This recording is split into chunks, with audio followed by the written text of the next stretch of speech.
Hank woke up to find his phone showing 10 missed calls and the same number of voicemail messages.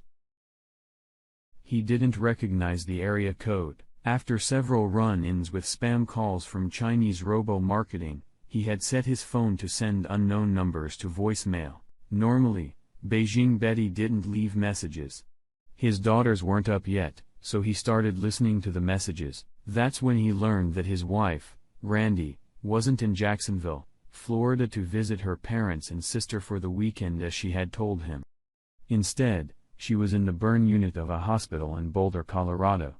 Hank was silent for a moment. His phone was giving him news notifications. Normally, that was a nuisance, but wasting time turning off that feature never seemed worth it. Something about fires popped into his head. He realized he'd seen a news headline with the words "fire in Boulder" when his phone screen came to life that morning. He went to his phone's homepage and saw the headline on the news: "Terrible wildfire wiped out suburban Boulder neighborhood overnight." Interesting. Hank would be the first to admit that sometimes he wasn't the sharpest tool in the shed, but he could really only think of one reason why his wife, Randy, in their 8th year of marriage lied about where she was going to spend the weekend. He purposely slowed his step. There was no point in hurrying. He made coffee. The girls wouldn't be up for at least another hour. He took the coffee to his wife's work corner in the dining room and picked up her laptop. Turns out it was now protected by a password he didn't know, but Randy was absent-minded and lazy. So he looked for the password written on some scrap of paper and found it bottom of a small desk drawer. Accessing it, he found that she hadn't even closed her email browsers. She don't shut down her computer relying on her new password and apparently on her confidence that Hank wouldn't invade her privacy. All the assumptions that existed in this family before this morning no longer apply. Hank thought they did. Things had changed. She'd met her ex-boyfriend from college, Josh Turner, at his house in Boulder over the weekend when Josh's wife was away. This was the guy who broke Randy's heart by falling in love and marrying another woman. It seems that over the years, he developed remorse for the woman he dumped, or was it just lust? There weren't many details in the emails, mostly just confirmations of arrival times. Hank assumed they poured their hearts out to each other over the phone. One interesting fact popped up. Her parents and sister knew and agreed to cover up her affair. It wasn't in emails, but in chat rooms that were also open. They all thought she should have married Josh, whose family had money. Hank was just numb, like he was watching a car accident in slow motion and couldn't look away. He took a moment to take a deep breath and calm down a bit. He needed it, or he might punch holes in the drywall walls of the house.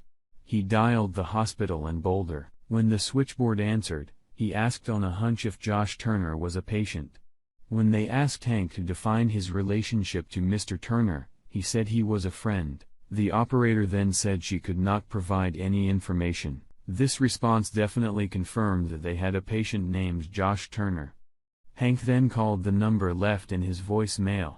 It was a direct line to the hospital's emergency room. After he identified himself, the clerk there told him that Randy had been brought in with third-degree burns over 80% of her body, including lung damage from smoke inhalation. The fire apparently broke out suddenly in the drought-stricken area, spread quickly in high winds and cut off the only escape route. More than 100 homes were burned and destroyed. "I'm sorry," Hank said. "That can't be my wife. She's in Jacksonville, Florida. You must have the wrong information." He hung up. Yes, of course, she was in Boulder. He could sense that, but he wasn't going to make it easy for anyone. He looked at his wife's computer again and found Josh's social media page. Randy had indeed made him one of her friends. There, he found Josh's wife. She had posted a public post from her family home in San Diego, asking for prayer because she had just learned that her husband had been hospitalized with severe burns in Boulder. It's about time those prayers were answered by the God of vengeance, Hank thought, contacting Josh's wife in a chat room to introduce himself and share what he'd found out. He left his phone number. A while later, finishing his coffee, he saw another missed call. He didn't recognize the number, but it was a voicemail from Josh's wife, Tina.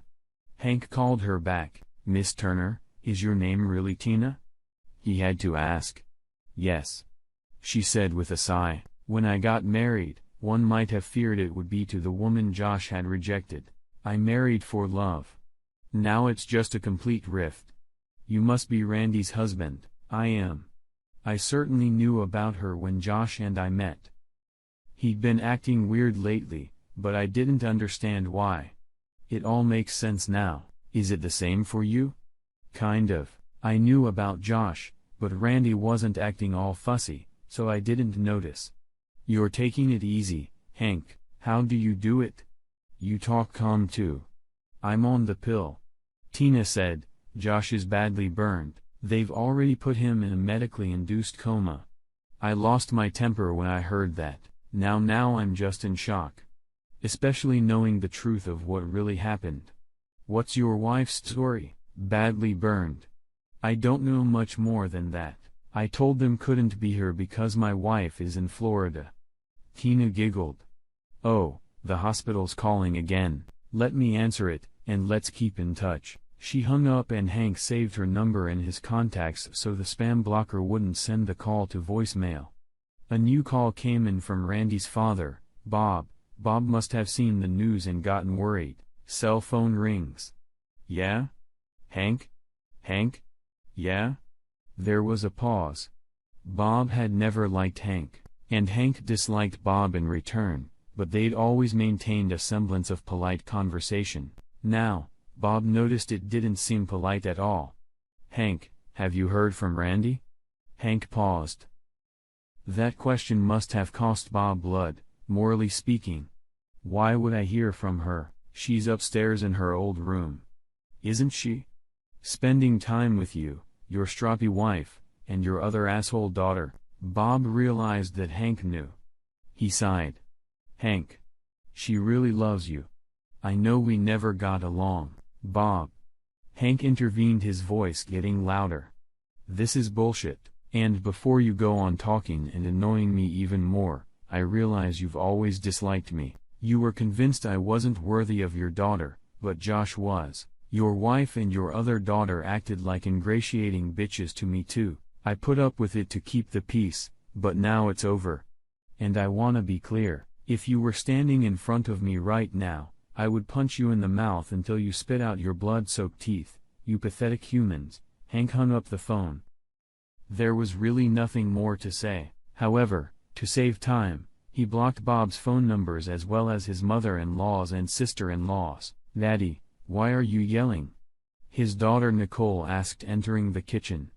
Her younger sister Rebecca followed her. "Daddy said a bad word," Rebecca announced. "Did he?" Nicole asked.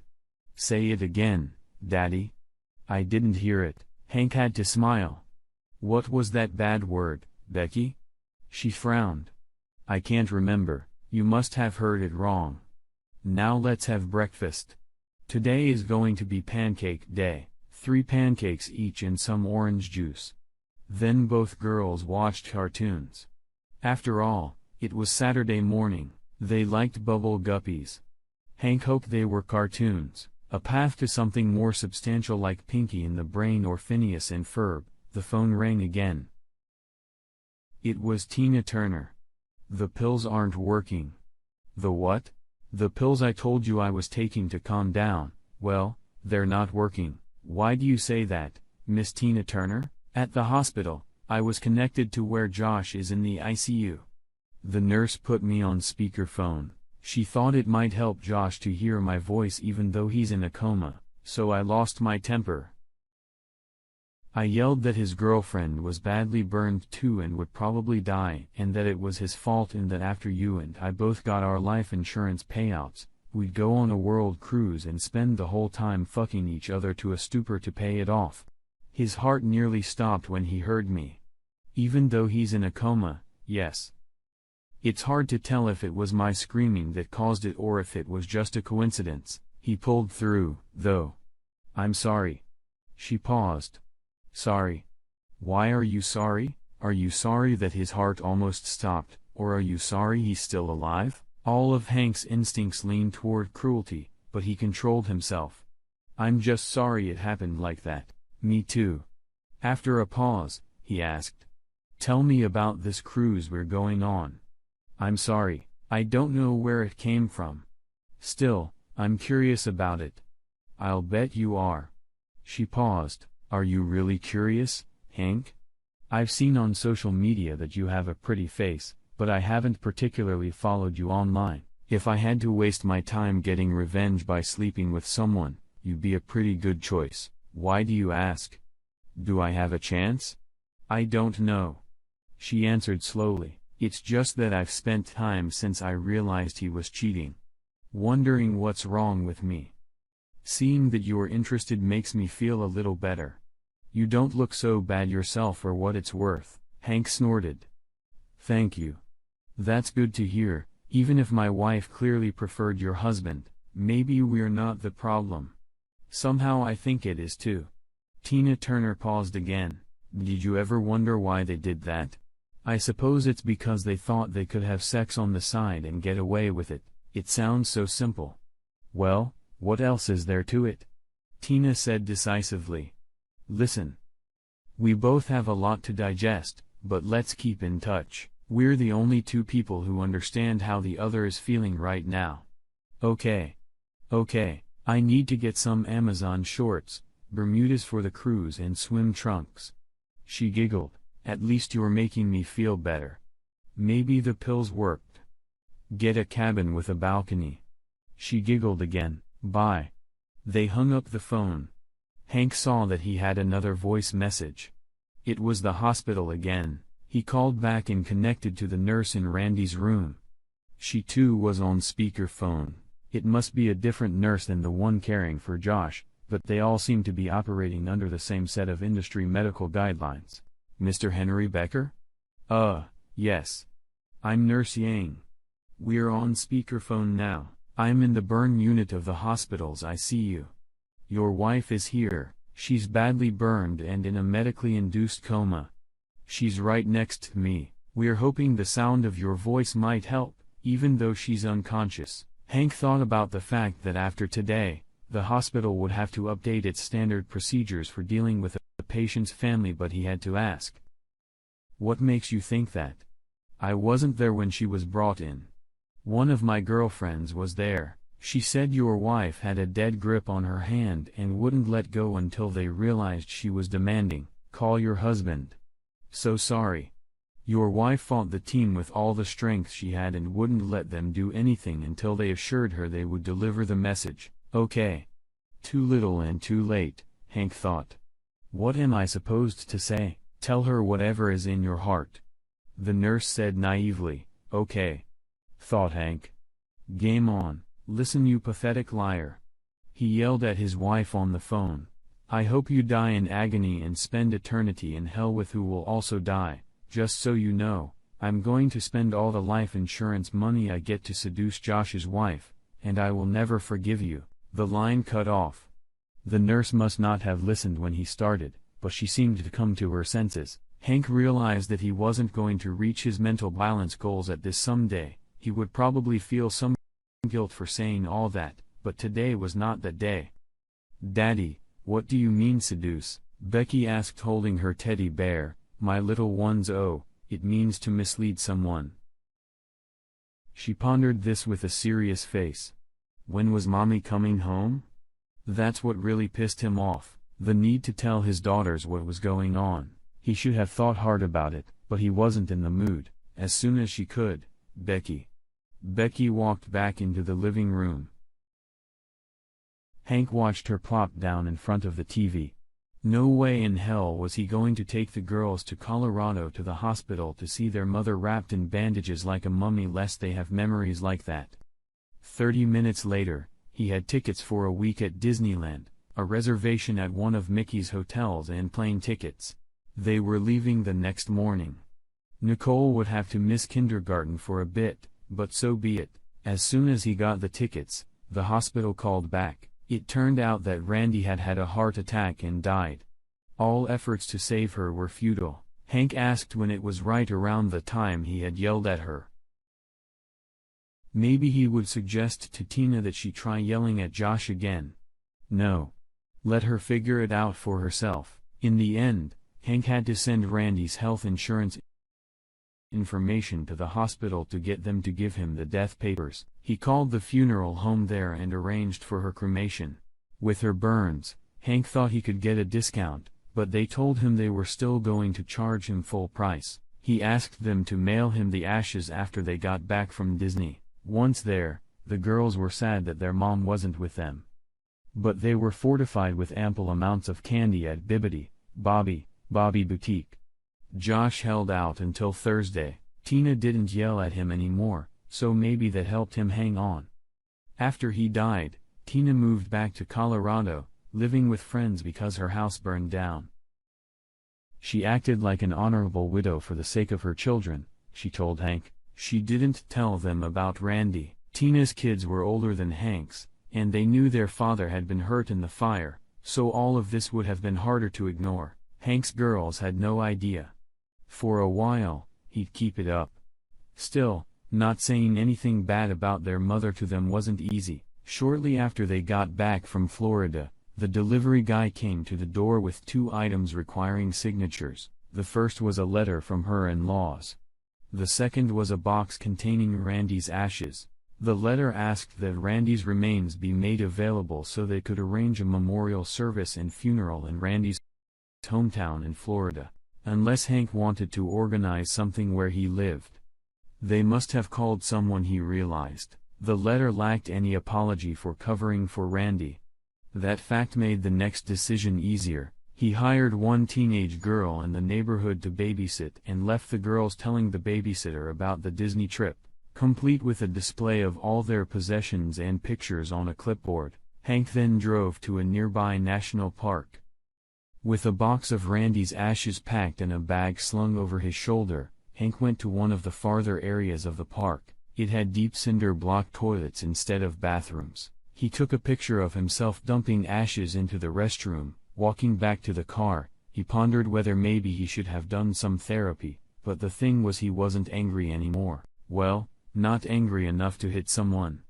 Ruining a reputation was another matter entirely. He posted a video on social media of him dumping ashes in the restroom along with an explanation. He then wondered if the National Park Service was going to issue him some sort of fine for polluting the sinkhole. If so, he would gladly pay it. He'd never contacted her relatives, but he'd seen in the paper that they'd had some kind of memorial service in Jacksonville without him or his daughters.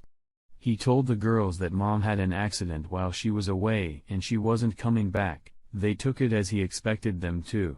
Fortunately, they had wonderful day care providers who helped and supported them. The life insurance payout was nice.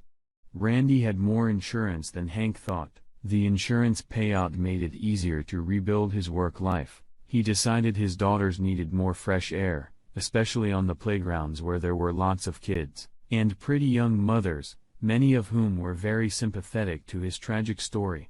He left out the part about Randy cheating. He wanted to be sympathized with, not pitied. The girls began to be invited to a lot of play dates where the moms invited their cute single friends. Hank began to see a way forward.